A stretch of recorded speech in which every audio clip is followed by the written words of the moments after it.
Everybody, welcome to this episode of Think Business. Looking forward to talking with Justin Goldstein. Justin, it's great to connect with you, founder, CEO of PR73, PR73.com.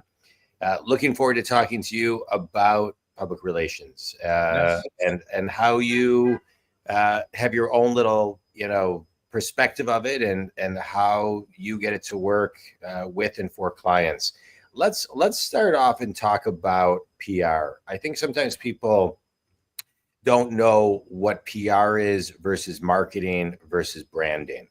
And so kind of break it in, kindergarten to second grade level, Justin, break it down. Absolutely. Yeah. First, thanks so much for having me, John. So, the two or three, they actually sync more than you think. I think there's a lot more in common these days than there used to be. But the way I look at it is PR has a couple of different components. One is developing your message. And the second stage is getting that message out most of the time for free, other than the fee you would pay to, say, an agency like mine to help you. Yeah. Marketing is similar to that, but often these are paid activations in order to get that message out, whether it be social media, digital advertising, things like that. And I think the third point you said was sales or biz dev. Is that right? PR, marketing, branding. Oh, branding. Yeah, branding really falls under marketing, I would say. Yeah. So, brand is a lot of that message building and, it could be personal brand, corporate brand, but ultimately it's the points that make you who you are professionally and personally that are going to resonate with an audience. Yeah. Yeah. So, all right, good. So let's focus. So we're focused on PR. So, the way you defined it, and I love the way you defined it, developing a message. So we're in a world today where the attention span is less than a goldfish, less than 7 seconds. Messaging needs to be, I think, tighter than ever. There was the old saying by, whether it's Mark Twain, a 17th century, philosopher, or whomever it really was. If I had more, Winston Churchill, if I had more time, I would have written a shorter letter, right? Yeah. It takes a lot of time to really zoom in on messaging. So I have two questions for you. One, how do you find your message? And two, how much time should you allocate to find your message? It's a good question. Messaging in this day and age, I think, is critical for any biz dev that you're looking to do, because in so many industries, if not all, they're all saturated these days. Yep. Right. And so the more that you can do to not only differentiate yourself on a services level, but also from an overall business sort of philosophy perspective level, the better off you're going to be. If you just have the same standard templated messaging that a sea of other organizations or even individual, let's say solopreneurs have, you're not really going to get that far, in my opinion, because when you're trying to go and win business from somebody else, if you're not setting yourself apart and using persuasive messaging to do so, it makes it much harder to have you get over the hump and beat someone else out for the business that you're competing for. So I would say it's definitely worth, at least at the outset of starting a business or investing in messaging development, to spend quite a bit of time, and I don't know about dollars per se, but at least quite a bit of time being able to do that.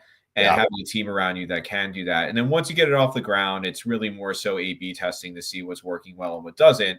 So naturally, there's going to be a fall off in the investment that's needed. But yeah, I would say at the beginning, a good amount of time is worth it. Yeah. And how often should you be?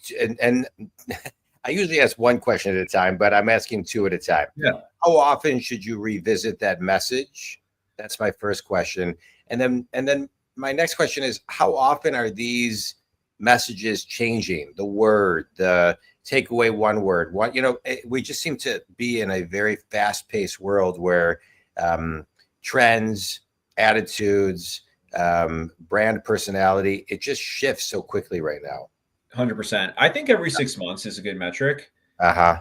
While I understand that the market moves very quickly and things can change on a dime, you also want to give your message room to breathe.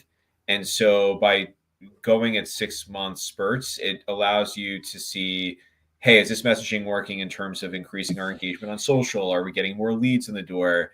Do we feel like we're winning more deals with it? And you need to let the process work itself out a little bit to be able to figure it out. So every Yeah. 6 months, I would do that review, see how much also the messaging is really impacting your biz dev, right? Because if you're not really seeing that much of a difference, it's not necessarily a negative if you're still winning deals, but also there might be money on the table or money that you're leaving on the table if you're not working to come up with that real strong differentiated messaging. So yeah, I think 6 months is a good window to fall in. And what should people be, listening for? One thing I listen for is as a business coach, I'm always listening for the words that people use, and words change, and words that actually get people to activate and take action and convert. A lot of times, sometimes when I'm actually talking to clients, and I work with solopreneurs to Fortune companies of all levels and companies, sometimes they're just using the wrong words, and they'll work with me and they'll say, I'm not making an impact, or I'm not being able to influence, by doing X. And I'll say, well, tell me what you're saying. Just take out that word, change this word, and let's role play it. So the tone kind of, it's sometimes so simple, it's complicated. And to me, that right there is also innovation, no differently than ChatGPT is innovation. Right.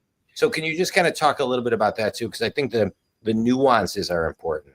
100%. I would answer that in a couple of different ways. One would be that when I work with clients on messaging, and I even did this for our rebrand that we launched last year, you want to create the most scalable messaging that you possibly can.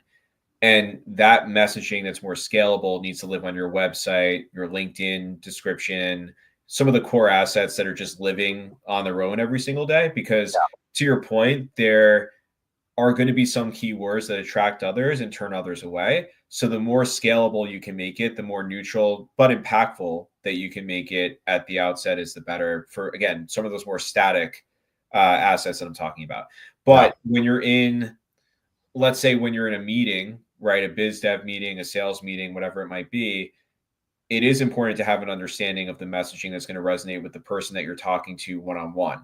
Yeah. So, and I think that's even beyond PR, right? Like I'm sure you talk to your clients and say, hey, if you're going to meet with this person, be mindful of XYZ, try not to use language like ABC. Yeah. So the same thing applies to the messaging of your actual brand, right? So when you're creating a pitch deck, when you're thinking about ways to persuade a customer to come and sign with you, if you're a PR firm or any kind of services firm, let's say, you want to be mindful of what's going to actually make that person tick, and make sure that when you're presenting your brand in a PowerPoint slide or, just even verbally, that you're using the right language to be able to do that for that person. But I think there are two different buckets of the static assets that you don't necessarily touch every day, and then the real life one-on-one interactions that you have. Yeah, good. I love that. All right. So I want to kind of keep on this because I think it's important when it comes to messaging. What are some of the, you're sitting down with a client, what are some of the frameworks, the steps that you work with them on to examine, look at, and evolve their message? How should a company, if they want to call you, great, Justin Goldstein, PR73.com, but maybe there's somebody out there that doesn't call you or can't afford you. Give them some guidance. Yeah, it's a good question. I think the easiest way, or I should actually take a step back. I think that where I would expect that a person in that position or an organization in that position would see the quickest return on investment doing it on their own would be media outreach. Because a lot of other activations you can do around PR and marketing can take a little bit longer. And with media outreach, you can reach out to your local publications, you can reach out to some smaller outlets to get your feet wet and just get some media coverage in the door, and then use those pieces of media coverage to really amplify your other channels and support those channels. Because I always tell people that, PR and marketing should never be viewed as the business winner. It needs to be viewed as the business support and the biz dev support, meaning when you look at top middle of funnel, it always helps media coverage to get those leads in the door because they're seeing the third party credibility of reporters. But then when you're stuck in middle of funnel, when people aren't responding and you're just trying to get some kind of answer and you don't want to use the same old, tired follow-up, the media placements you can drop in are really, really helpful. So you're going to be able to make use of those, media coverage placements really, really quickly. Whereas organic social, for example, could take a year, 2 years to really pick up and build. So that's just one example. But yeah, that's what I would do, is focus your time on trying to get media coverage, leveraging the brand that you have already and the bio that you have already to be able to do that. And then when you're ready to up level and work with a consultant or a firm to bring it to the next level, that's when you start to invest in some of those other programs and, see what you can do there. Yeah. All right, good. I love it. Let's talk about when you need PR. I'm 52. I remember, when I got into business and graduated college, the saying was, you only need, people do PR when times are bad. And so you could always kind of point out if a company was going through trouble because they were doing just more PR. Today, in my opinion, I want your opinion, you're the PR guru. PR is something that we want to do all the time. Marketing is something we want to do all the time. Branding is something we want to do all the time.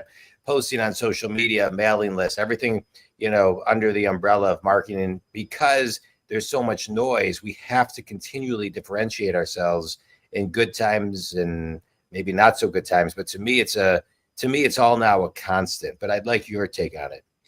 It really should be. But obviously, budgets determine whether you can make it a constant, right? So you have to really assess where your budgets are.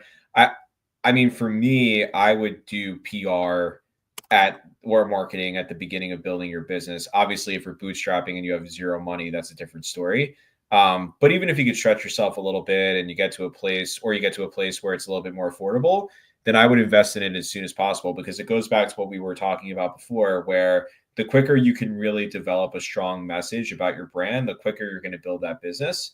Yeah. And I think just having someone there to hold your hand and really figure out what makes the marketing and the biz dev of your business tick is going to expedite your ability to build that business. I mean, I'm in PR. I started the firm almost 6 years ago. And even though I know what I'm doing, obviously I have to service clients and work with my team and all that good stuff. So I really didn't have time to do it myself. Just this year, in year 6, I'm starting to do more and more of these interviews and really starting to shape the narrative. And I had somebody help me with that. And so if I was able to do that in year 1, I really do feel that I would have gotten to where I'm at and where the firm's at much, much quicker. So like I said, it kind of depends on budget. And if you're thinking about doing it, just make sure that you work with that person or that firm to have a system in place to make sure that to make use of the work that you're doing. And then also just try to build the best scope that you can that meets the budget that you can afford. Yeah. Let's talk about budget for a second. I think a lot of people, and I hear this from a lot of people, feel that PR, even marketing, branding, is an expense versus an investment, because sometimes there isn't, that immediacy, that dopamine rush, that instant gratification. Sometimes, in many cases, I think with PR, with marketing, with branding, you have to do it, but you also have to be patient, knowing that you're planting the seeds that, and there's X amount of times, maybe I've heard up to 15, 50, or 100 times people need to see and experience you in order to even know you're there or, start paying attention. And so talk about a little bit about the instant versus delayed gratification that people see so they can maybe connect it to an ROI, and also how to view PR as an investment versus an expense. Well, I would first start by saying, you did mention expense. It can be a write-off. So that's good. Yeah. Right. But yeah, so my suggestion on that is you're never going to see instant gratification unless you just have instant gratification from appearing in a media outlet or something similar to that. But from a business perspective, from the bottom line perspective, yeah, I don't think you're ever going to get instant gratification. What I will say from an expectation perspective is that if you take the time to put a system in place to make use of the PR and marketing work you're doing, you will feel as though it's going towards something. So, for example, I go back to the media coverage example. If you don't have a system in place to leverage that piece of coverage across newsletters, social channels, YouTube, LinkedIn, all that good stuff, you're never going to feel like you're getting the value out of it. Yeah.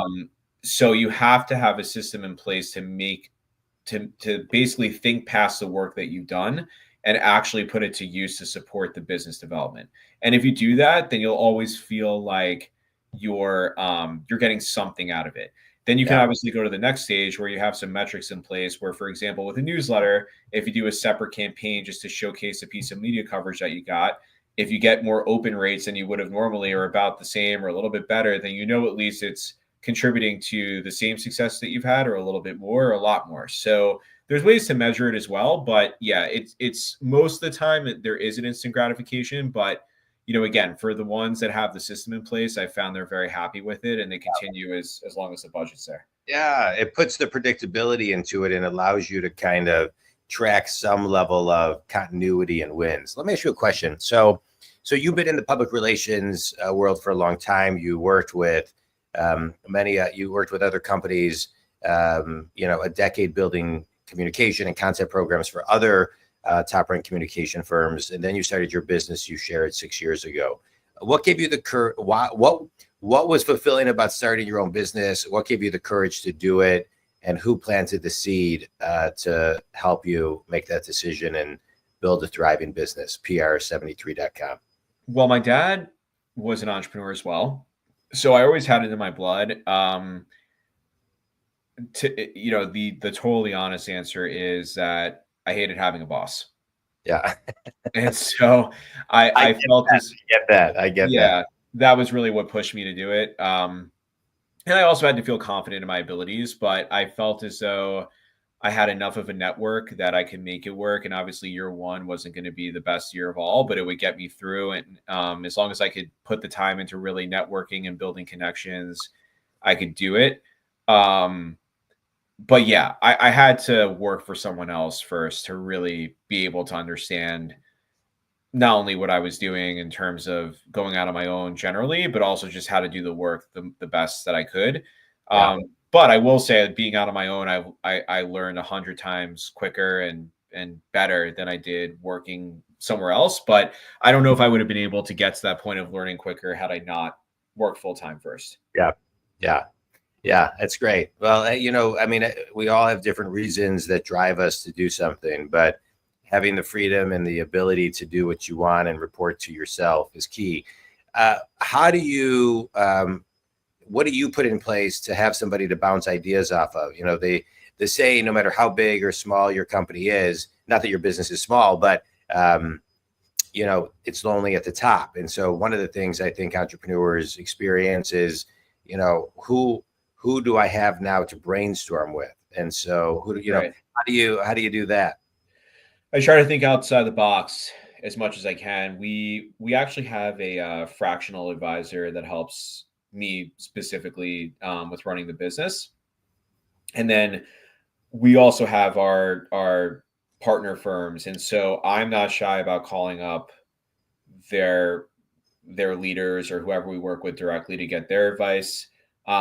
Because when you are lonely at the top, it's very hard to find someone that understands what you're going through. I'm sure I'm not the only one, but also that can brainstorm at the level that you need the brainstorming to be.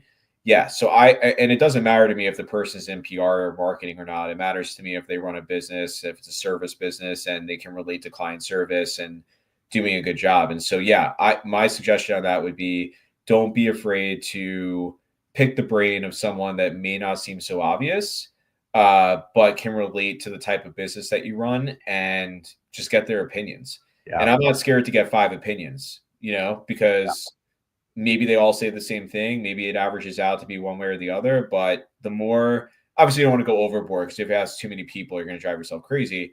Yeah. But the more opinions you can get, the better. Yeah. Good. I love that. Asking for help is key. All right, good. Quick speed round. Book that's had a big impact on you. I would say Sell It Like Sirhan. I can't remember if it's Sell It Like Sirhan. Oh yeah, how is that book? I enjoyed it. I'm actually a part of Sirhan's Sell It community, and they do a really good job, I have to say. I can totally understand how someone could see it as like just some reality TV guy launching a course to make money, but it actually is really, really good, and I've gotten some good ideas from it. So yeah, I was impressed. Really? And wait, so are you part of his kind of like online, like for residential agents? Yeah. Well, Yeah. so and that's what I'm saying. Like, think outside the box, right? You would think that that would just be a course for real estate brokers, even though now it's rebranded to be for everybody or any kind of salesperson. And yeah, I've gotten several good ideas from watching their webinars, joining their live events, and it's been really good. Good. That's awesome. Oh, good. I'm gonna get that book. I mean, I see him, and I think he's got some good moxie. All right, good. But does he read the book? Did you listen to it or read it? I read it. I think if you do the course, you don't have to get the book. I like listening I'm to sure books. the book's a lot cheaper, but yeah. All right, good. All right, good. I'm gonna get that book on Audible. Thanks for recommending it. Best piece of wisdom you've ever received? That's a good question. Probably what we just talked about, which is don't be afraid to seek an opinion. Yeah. Courage, I think, is number one. Finish this sentence. One thing everybody should do today to grow their PR 1% is call me. No, that's a fair statement. PR73.com. Yeah. I would say probably goes back to what I was saying before, which is invest the time into getting some media coverage, get your feet wet, and then build from there. Yeah, that's great. Tell everybody who your ideal clients are and how they can connect with you. Yeah, we service a couple of different or several different verticals. So we're a bit vertical agnostic, but I would say those that are interested in doing media, including social media, content development, even building out their CRMs, we can help. You can go to our website at pr73.com or contact me directly at Justin, Justin at pr73.com. It's great. Justin, this was great. I appreciate you taking time to share your thoughts and your wisdom on the podcast. I think community, Justin said a lot of things. I'm a business coach. I work with people who are stuck, get them unstuck. What I love about this is I get to interview people who give you guidance to get you unstuck. I want to extract one thing. You said a lot of great things. One thing specifically, which was fundamentally talked about as a through line, is messaging. It's really, really important in community that in today's world, you're looking at your messaging and making sure that it still is in sync with your clients and that they are resonating with it and making sure that it's not stale. So one of the things Justin talked about is give it room to breathe, and every 6 months be looking at it, make it part of your agenda, make it part of something that you're talking about, and don't be so far removed from your business that 6 months turns into 6 years. And then you look back and say, God, I missed the obvious. So take time. Justin, this was great. You can reach Justin at pr73.com.